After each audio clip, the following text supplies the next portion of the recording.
Taufik Benedictus Hinn, atau yang sering dikenal sebagai Benny Hinn, adalah seorang pengabar Injil televisi yang berasal dari Israel. Ia lahir pada 3 Desember 1952 di kota Jaffa, Israel.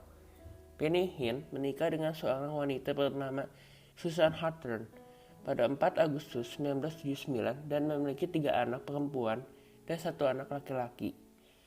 Pada tahun 2011, Benny Hinn dan Susan Hawthorne memutuskan untuk bercerai dikarenakan pada waktu itu Susan sedang berpengaruh dengan obat-obatan untuk mengatasi pergumulan dalam dirinya.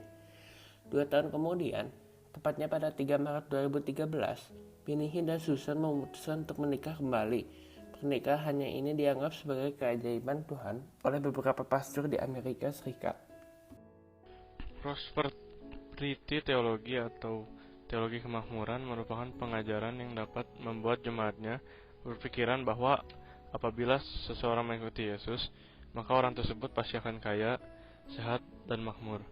Teologi ini mengajarkan manusia untuk percaya kepada Yesus hanya untuk kekayaan dan kesehatannya tanpa benar-benar mempercayai firman Tuhan. Teologi ini merupakan teologi yang tidak tepat apabila dibandingkan dengan apa yang diajarkan firman Tuhan. Benny Hinn merupakan salah satu pendeta yang mengajarkan tentang teologi kemakmuran ini kepada jemaatnya hanya untuk kekayaannya. Bisa dilihat dari barang-barang mewah yang dimilikinya seperti pesawat jet, rumah mewah, dan banyak lagi. Pastor Benny Hinn menjelaskan sesuatu kepada semua orang Kristen yang melayani harus memperhatikannya. Benny Hinn berkata dalam semua pelayanannya, dia punya 2 tugas pelayanan. Yang pertama, melayani orang-orang dengan karunia yang Tuhan berikan kepadanya seperti berkhotbah dan mengadakan mujizat. Yang kedua, melayani Tuhan secara pribadi. Dia berkata pada tahun 2010 dia tidak lagi punya hubungan dengan Tuhan. Hubungan dengan Tuhan putus dan Tuhan terasa sangat jauh dengan dia. Dan selama itu dia kehilangan uang $7 juta dan kehilangan rumahnya dan hubungan dengan Tuhan benar-benar hilang. Tetapi yang mengejutkan adalah dia tahu bahwa ia sudah tidak berhubungan lagi dengan Tuhan, tapi dia masih bisa melakukan mujizat-mujizat dalam pelayanannya. Dia katakan dia adalah seorang penipu besar.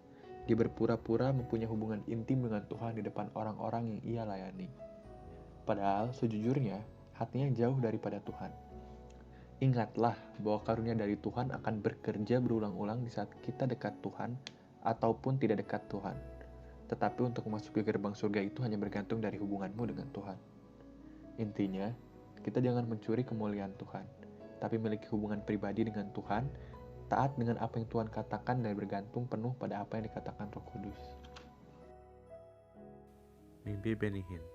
Pada tahun 2015, Benny Hinn mendapat penglihatan melalui mimpinya saat ia sedang di atas meja operasi. Dalam mimpinya, ia sedang mengantri di depan pintu kerajaan sorga. Benny Hinn melihat Yesus Kristus sedang menghakimi orang yang sedang mengantri tersebut. Di sebelahnya ada seorang wanita yang akan bermain dengan sangat anggun apabila seorang tersebut diterima dalam kerajaan sorga. Sebaliknya, apabila ia tidak diterima dalam kerajaan sorga, maka wanita tersebut akan bermain piano dengan sangat menyeramkan dan mencekam. Lalu iblis akan menjemput orang tersebut dan membawanya ke neraka. Benny yang sangat terkejut melihat bahwa hanya 20% dari antrian tersebut yang berhasil masuk ke dalam kerajaan surga. Sisanya jatuh ke dalam api neraka. Dan yang lebih mengejutkan lagi, semua orang yang ada di situ adalah orang Kristen. Dan banyak dari antaranya merupakan pastor atau pendeta. Lalu tibalah pada giliran Benny Hinn. Semua pemain piano tersebut tersenyum melihat Benny Hinn sebagai penghormatannya terhadap apa yang telah dilakukannya selama di bumi. Tetapi Yesus memandang Benny Hinn dengan tatapan yang tidak mengenakan. Yesus seperti kecewa dan sangat tidak terkesan dengan yang telah dilakukannya di dunia. Benny Hinn sangat ketakutan dan gemetar saat melihat tatapan Yesus. Namun persis saat Yesus hendak mengumumkan keputusannya, Yesus berkata, "Jangan mengacau kali ini. Ini adalah kesempatan kedua kamu." Lalu Benny Hinn pun terbangun dari mimpinya.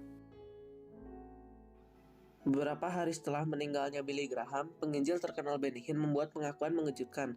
Dia mengakui bahwa dirinya telah kelewat batas dalam pengajarannya mengenai Injil kemakmuran. Kami sering diserang karena mengkhotbah tentang kemakmuran, tetapi itu ada dalam Alkitab. Tapi sedihnya saya pikir beberapa orang telah kelewat batas dalam melakukannya, dan apa yang diajarkan bukan yang firman Tuhan ajarkan. Dan saya pikir saya sama bersalahnya seperti orang yang lain. Kadang kamu terlalu berlebihan dari yang seharusnya dan Tuhan kembali membawamu kepada hal yang normal dan kenyataan. Demikian penjelasan yang diberikan oleh penginjil yang berusia 64 tahun tersebut melalui Facebook Live. Dia sekarang menyadari bahwa apa yang ia pelajari dari beberapa pengkhotbah saat ia bertumbuh dulu tidaklah alkitabiah. Dan salah satunya adalah pengajaran tentang Injil kemakmuran yang mengajak jemaat untuk mendapatkan berkat melalui menabur benih dengan perpuluhan dan persembahan agar mendapat kemakmuran finansial dan kesehatan. Ketika saya hidup lebih lama, saya berpikir tunggu dulu. Kamu tahu ini tidak sama persis seperti yang diajarkan Alkitab dan tidak sesuai dengan kenyataan. Jadi apa itu kemakmuran? Tidak berkekurangan. Saya pernah menyatakan ini sebelumnya, ungkap Benny Hinn. Kesimpulan dari kelompok kami. Semua orang di dunia ini belum tentu benar, walaupun mereka adalah orang yang berkehidupan di lingkungan rohani. Karena pasti ada orang yang menggunakan lingkungan rohani untuk menutupi kejahatan mereka. Contohnya, pada tahun 2018 di Amerika Serikat, biara gereja Katolik di Pennsylvania, pastor memperkosa biarawati. Dan kasus ini ditutupi oleh kardinal dari Keuskupan Amerika Serikat sendiri. Dan sama seperti Benny Hinn yang mengajarkan pengajaran yang tidak seharusnya dan kurang sesuai dengan ajaran Tuhan. Sampai akhirnya ia mendapatkan pencerahan melalui mimpi dari Tuhan yang menyadarkan dan ia berbalik 180 derajat dari dirinya yang dulu. Mari kita teladani pembaruan yang dialami Benny Hinn sebagai orang yang baru dan hidup di dalam Yesus Kristus. Terima kasih.